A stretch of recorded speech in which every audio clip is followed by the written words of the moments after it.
বাংলার রান্নাঘরে ইলিশ শুধু মাছ নয়, এক আবেগ, এক স্মৃতি। বর্ষার ভেজা দুপুরে কিংবা উৎসবের দিনে ইলিশের স্বাদে যেন জমে ওঠে পুরো গল্প। আজ আমরা নিয়ে এসেছি একেবারে টাটকা ইলিশ, যা আগেই ধুয়ে রেখেছি।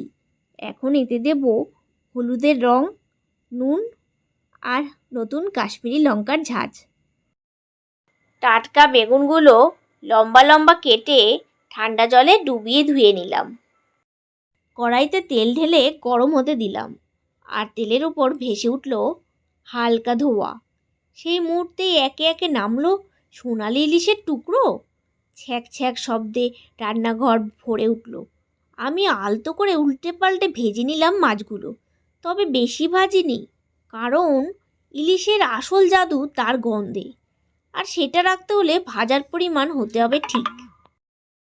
এবার সোনালি রঙে ভাজা মাছগুলো একে একে তুলে নিলাম। আরাম করে শুয়ে পড়ল তারা একটি পাত্রে, রান্নার পরবর্তী জাদুর অপেক্ষায়। মাছের জন্য লাগবে লম্বা কেটে রাখা টাটকা বেগুন, 2 টুকরো কাটা আলু আর 7-8টা সবুজ ও লাল মরিচ। এবার ইলিশ মাছের ঝাল তৈরির পালা। কড়াইতে তেল ঢেলে গরম হতে দিলাম, আর তেল গরম হলে ঝটপট দিয়ে দিলাম কালো জিরে আর কাঁচা লঙ্কা।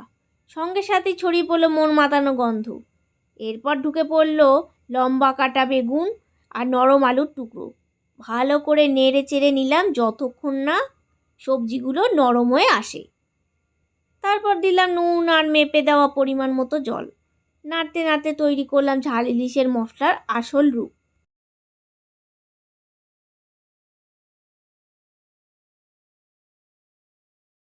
মাছের ঝোল প্রায় তৈরি হয়ে এলো।